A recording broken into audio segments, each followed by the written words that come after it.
Hey guys, Devin Henry here, and I am pumped up for NASCAR Championship Weekend at Phoenix Raceway November 6th, 7th, and 8th. And now, what I wanted to do was I wanted to give you guys out there who haven't had the chance to race a car before to get kind of the experience, the sensation that these drivers will be experiencing themselves running for a championship at Phoenix Raceway. So I'm in the iRacing Motorsports Simulator, and then I realized I've never raced before, and I have no idea what I'm doing. So in order to kind of change that a little bit, our chauffeur today will be Glendale, Arizona's own and 13-year Cup Series veteran Michael McDowell to help chauffeur us around his home track of Phoenix Raceway. Michael, thank you so much for coming, man. I'm excited for this. Yeah, it's gonna be fun. Like you said, home track for me, and yeah, get a little opportunity to show you around and see how this all works too, while we're talking and driving at the same time.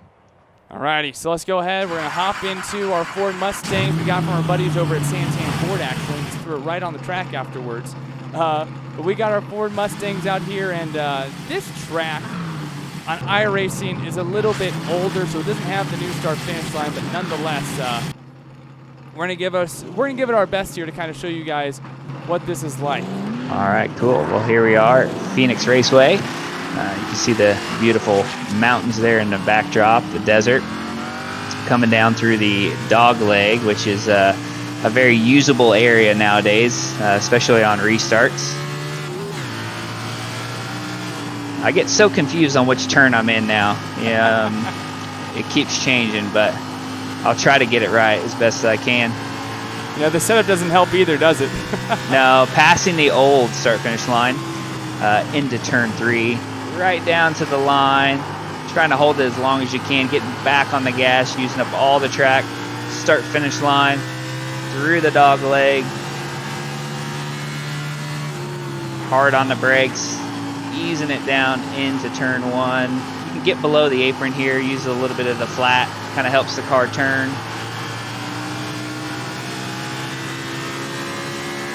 Hard on the brakes. Try to get off the brakes pretty quick down in here.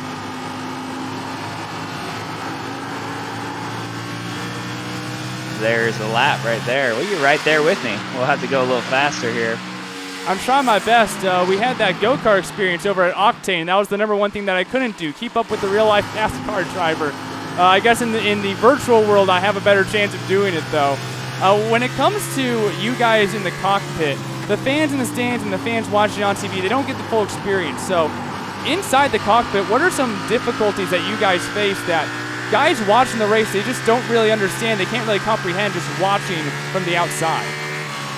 Well, I think the biggest thing is just how slick this track is, especially with our low downforce. So you're constantly fighting the wheel, trying not to slide the tires too much, but trying to get the most out of it.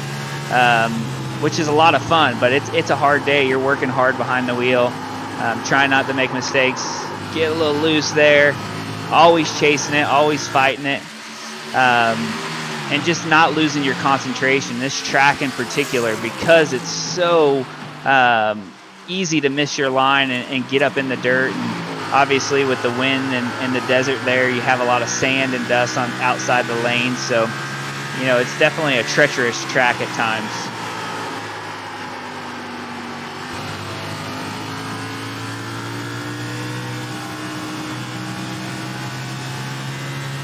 So next time by, Michael, let's cut that dog leg. I was talking to a couple of young ARCA drivers, and they mentioned that it was the first time ever that they had their helmet hit the back of their seat. So this time through the dog leg, talk me through, how is it actually this violent when you guys are cutting the dog leg seemingly every single lap?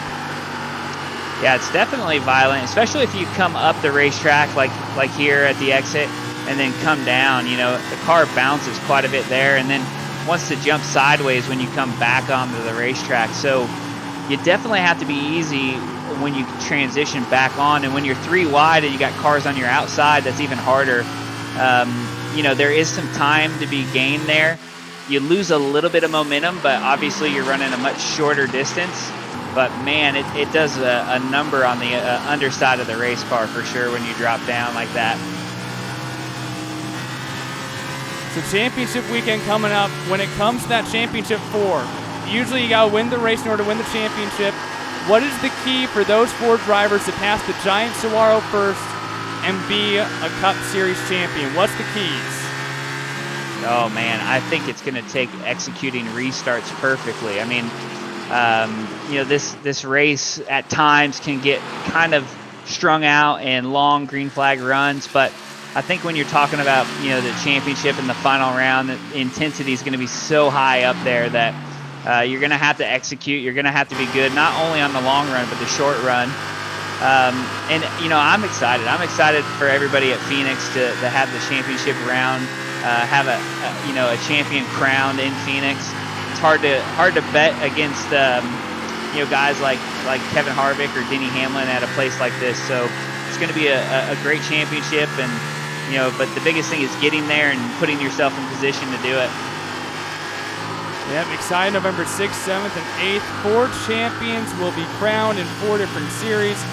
Man, I tell you what, this was fun being able to kind of get a talking to from a professional driver how to run here at Phoenix Raceway. So we'll conclude this lap right here at what is the actual start-finish line now over here in the dog leg, and we'll go ahead and go park these Ford Mustangs down in the pits. Michael, man, thank you so much, man. I really appreciate this. This was a lot of fun. Yeah, thank you. It's been a lot of fun, Devin. Appreciate it.